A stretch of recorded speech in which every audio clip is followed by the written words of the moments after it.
Amigos de CDP Noticias, el día de hoy me encuentro con Isabela Noguera. Ella es nutrióloga y nos va a hablar un poco sobre los edulcorantes, que son estos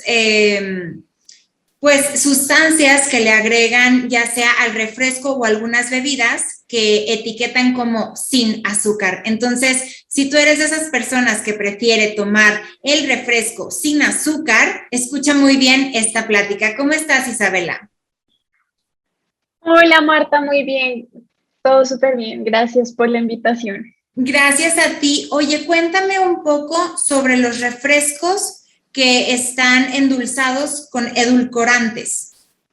Ok, bueno, lo que pasa es lo siguiente, todas las bebidas que están endulzadas con edulcorantes, se brinda una bebida dulce sin la carga del azúcar.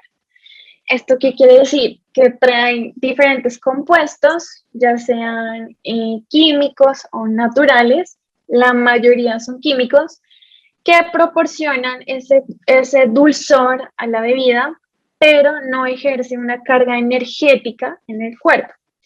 Entonces, por ejemplo, cuando vamos a comprar una Coca-Cola cero o una Coca-Cola sin azúcar, realmente estamos comprando un producto sin el aporte energético del azúcar, pero sí nos brinda el dulzor, pues que queremos siempre en el refresco. Pero esto no quiere decir que no tenga azúcar, sí la tiene, pero no nos aporta esa carga. Ok, ¿y me podrías explicar qué son los edulcorantes? Es decir, yo sé que hay artificiales y naturales. Sí. Bueno, los edulcorantes son sustancias, tanto naturales como artificiales, que le brindan ese dulzor a cualquier alimento y se dividen de las siguientes maneras. Están los que son no calóricos y calóricos, ¿correcto? Esto es por su contenido calórico, el primero. El segundo es por su origen, ya sea natural o artificial. Y el tercero es por su composición bioquímica, pues que son los carbohidratos, los alcoholes de azúcares, los glucoides y demás. Entonces, cuando hablamos de los edulcorantes naturales, pues encontramos lo que es la stevia, ¿correcto? El monk fruit, la taurina y bueno, hay un montón, pero estos son los principales y los que más se consumen. Y lo que pasa es que no genera una carga glicémica, que quiere decir que no aumenta los niveles de glucosa en sangre. Por otro lado, entonces tenemos los naturales, ¿cierto? Por otro lado están los artificiales. Los artificiales hacen lo mismo, no aumentan los niveles de glucosa en sangre, pero no tienen un aporte energético, ¿correcto? O sea, no nos aportan calorías. Aquí tenemos un montón que los podemos ver en muchos productos, como el aspartamo, la sucralosa, el alitamo, el ciclamato, el avantamo, la sacarina, todos estos pues ya vienen siendo compuestos químicos. Ok, y tú como nutrióloga, ¿qué nos recomendarías más? Es decir, si yo voy a la tienda y quiero un refresco, ¿normal o sin azúcar? Bueno, esto va a depender mucho de tus objetivos, ¿correcto? Si tú eres una persona que tiene sobrepeso o que tiene obesidad o que tiene problemas relacionados con hiperglicemias o hipoglicemias, es preferible consumir un refresco con edulcorantes, es decir, light, ¿correcto? Okay. Si tú eres una persona que no tiene ningún problema relacionado pues, con estas enfermedades y no es recurrente el consumo de refrescos, lo puedes tomar con azúcar, siempre y cuando no sea algo recurrente y no haga parte de tu alimentación diaria. Ok, pero hablemos de los efectos secundarios negativos de los edulcorantes. ¿Cómo cuáles reconoces tú que hay? Ok, bueno, cuando hablamos de los efectos negativos, también va a depender un montón, pero hoy vamos a hablar como de los principales. Normalmente siempre se relacionan con alteraciones metabólicas. ¿Esto qué quiere decir? Que cuando nosotros continuamente estamos consumiendo los edulcorantes, va a crear y va a tener un cambio en la respuesta fisiológica en cuanto a la absorción de la glucosa. Va a haber una alteración en este sistema, es decir, que a largo plazo yo puedo generar una resistencia a la insulina, ¿correcto? Y también todos los receptores que tenemos en cuanto al gusto, en cuanto al dulce que tenemos en el sistema digestivo, va a haber una alteración en la secreción de insulina y en la absorción de glucosa. Esto siempre es cuando es a largo plazo y cuando se hace con frecuencia. Cuando todos los días nosotros al café le echamos un sobrecito de stevia o cualquier otro edulcorante, continuamente estamos generando una alteración metabólica que se va a ver a largo plazo. ¿A qué te refieres con resistencia? Ok, cuando hablamos de resistencia a la insulina, es decir, que prácticamente nuestro cuerpo no va a absorber la glucosa como normalmente lo hace. Va a generar una resistencia. Esto quiere decir que no se va a absorber como nuestro cuerpo normalmente lo hace, sino que va a generar, ¿cómo digo esto? Acapacho, ¿cierto? Ok, como ya no va a funcionar la insulina. Exacto. Se me fue la palabra, pero es, ¿cómo se llama? Va a generar un aumento de la insulina. Ok. ¿Listo? ¿Y Va a hay generar un aumento de la insulina. corremos el riesgo de contraer alguna enfermedad al consumir muchos edulcorantes artificiales? Sí, corremos el riesgo.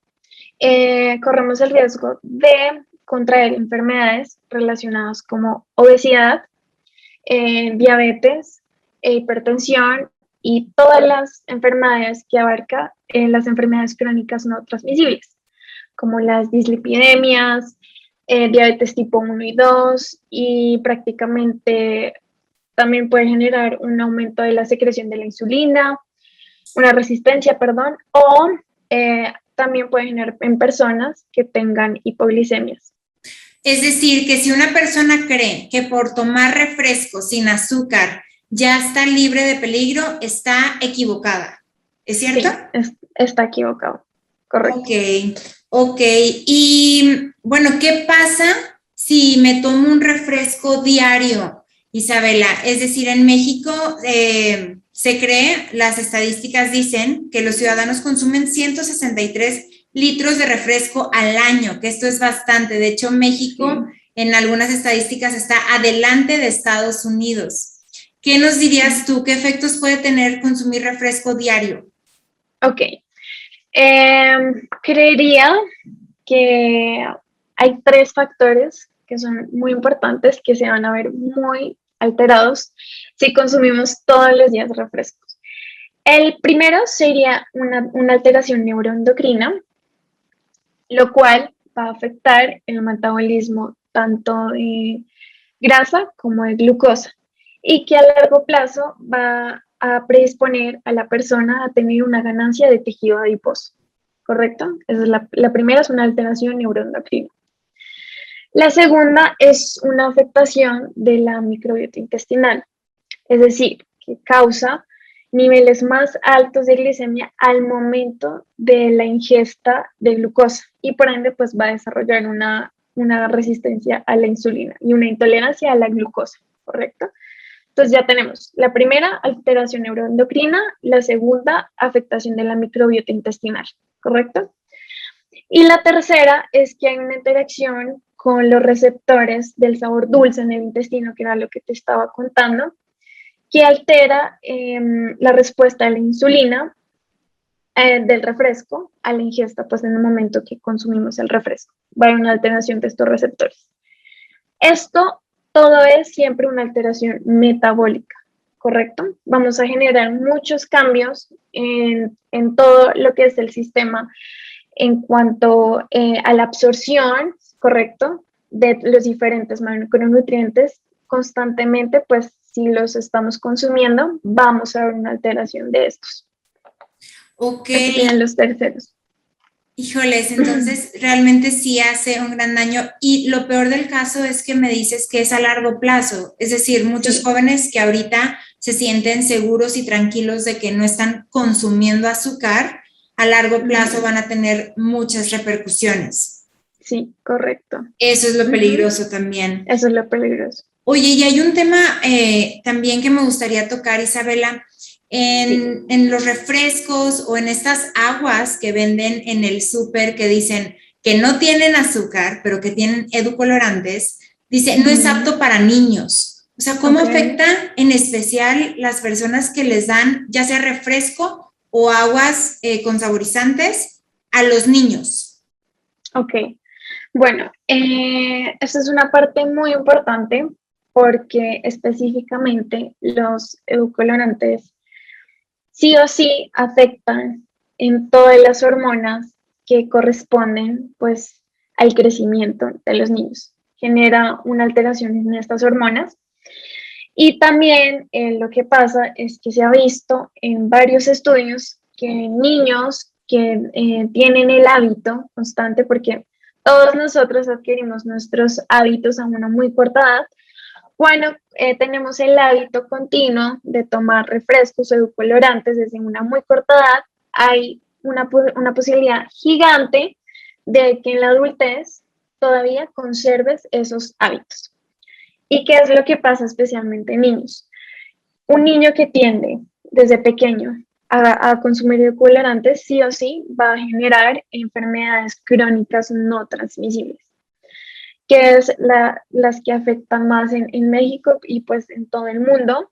Vemos que hay índices elevados de obesidad, diabetes tipo 1, tipo 2, dislipidemias, hipertensión, problemas cardiovasculares, problemas en cuanto a la resistencia a la insulina. Todos los niños que hasta corta edad, menores de 5 años, con un consumo excesivo de estos, sí o sí van a sufrir esto durante toda su vida. ¿Por qué? Porque hay cambios en el ADN, ¿correcto? Y genera más apoptosis. Esto quiere decir que siempre van a tender a tener estos cambios, ¿correcto? Y los van a conservar durante mucho tiempo. Entonces, por eso siempre, siempre, siempre no se aconseja el consumo de edulcorantes en niños porque genera muchos cambios en cuanto al crecimiento y el desarrollo de ellos. Isabela, qué interesante. Y nada más para puntualizar, dime si estoy en lo correcto. Sí. Una persona que consume refresco o aguas con saborizantes o edulcorantes no se salva de enfermedades como diabetes o todas las que mencionaste, ¿cierto? Sí, no se salva. Digamos que siempre todo depende de la frecuencia. En nutrición todo siempre se maneja en 3: frecuencia, la calidad del alimento, correcto, y más que todo, tú en cierto periodo de tiempo, ¿qué tanto lo haces, correcto? Si tú, no sé, te vas a un cumpleaños, te vas de fiesta, bueno, tuviste X un evento, no sé, y pues te dio por tomarte un refresco o usar el edulcorante para endulzar algo, no tiene nada malo, ¿correcto? Porque no hace parte de tu alimentación diaria, no hace parte, pues, de tus hábitos alimentarios. El problema ya radica en cuando los edulcorantes hacen parte de tus hábitos. Cuando ya hacen parte de tus hábitos, tiendes siempre a contraer estas enfermedades a largo plazo, ¿correcto? Correcto. Ok, y una última pregunta, Isabela. ¿Alguna recomendación en vez de estos edulcorantes? ¿Existe otra manera de endulzar nuestra comida o nuestras bebidas? Sí, claro que sí, hay muchas opciones. Digamos que una opción que yo utilizo mucho, ¿correcto? Se puede usar miel de abejas totalmente natural, ¿correcto? Sin ningún proceso químico. La hoja de stevia sirve mucho, ¿correcto? Las hojas de stevia yo las he utilizado y se las recomiendo también mucho a mis pacientes. 1 o 2 hojas las remojas en agua y pues tienes el extracto dulce, correcto. También pues la hoja no tiene ningún proceso químico. El monk fruit también, digamos que es un edulcorante, pero es natural, no tiene ningún proceso químico, se puede utilizar. Y prácticamente esos. Ok. Digamos que mi recomendación siempre es, si tú eres una persona que consume muchos edulcorantes o también pues eres una persona que tu gusto paliativo es dulce, te recomiendo paulatinamente disminuir este consumo. Es decir, que si en la mañana yo al café le pongo 10 cucharadas de azúcar, pues esta semana voy a intentar de no ponerle 10, sino 8, ¿cierto? Y la siguiente semana no le pongo 8, sino 5 cucharadas de azúcar. Y así, paulatinamente, para que vayamos acostumbrando nuestro paladar a tener a cosas no tan dulces, alimentos no tan dulces, sino más bien disminuidos, ¿correcto? Pero hacerlo paulatino, porque si nos cambiamos de 10 cucharadas a 1, es muy difícil que te acostumbres. Llevas muchos años con tus hábitos, muchos, va a ser muy difícil que de un momento a otro tú digas, bueno, ya, hoy tomo la decisión, en vez de si lo haces paulatino y vas acostumbrando a tus papilas gustativas. Excelente, Isabela, qué interesante plática. Muchísimas gracias por tu tiempo. Y antes, para ir cerrando, me gustaría que nos platicaras un poco de ti, de tu trayectoria, dónde te pueden contactar, tus redes sociales. Cuéntame. Bueno, no, primero que todo, muchas gracias por darme este tiempo. Mi pasión siempre ha sido la nutrición. Me encanta todo lo relacionado pues con la alimentación, la relación que tenemos con los alimentos. Y en este momento, ahora actualmente estoy realizando consultas externas. Lo estoy manejando solo, pues por todo este tema virtual. Me pueden encontrar en mi Instagram como @nutricioncon_isa. Ahí constantemente siempre estoy subiendo cosas y mitos, desmintiéndolos o si en verdad son reales acerca de la nutrición, qué sirve, qué no sirve, qué está en tendencia, es verdad que debo hacer esto, todo el boom que hay acerca de la nutrición. Y también sabemos que hoy en día tenemos como mucha información, ¿correcto? Tanto profesional como no profesional respecto a este tema. Y en mi Instagram me dedico a eso, a hablar de nutrición con fundamentos, ¿correcto? Lo que ha funcionado y lo que hago con mis pacientes y prácticamente eso. Excelente, Isa. Justo yo te encontré por buscar una publicación sobre los edulcorantes y fue así que te pude contactar. Entonces esperemos que los que nos escuchan también te puedan empezar a seguir para que puedan ver los mitos y las realidades sobre la nutrición. Sí, correcto. ¿Hay algo más, Isa? No, mil gracias por este espacio. Me encanta hablar de este tema. Este tema es un poco controversial. No podemos satanizar nada, ¿correcto? Nunca hay que satanizar ningún alimento, ningún producto. Siempre va a depender pues de la cantidad y pues con qué frecuencia lo consumimos. Eso sería el mensaje del día de hoy. Excelente, pues muchísimas gracias por tu tiempo y nos vemos en la siguiente edición. Gracias a ti.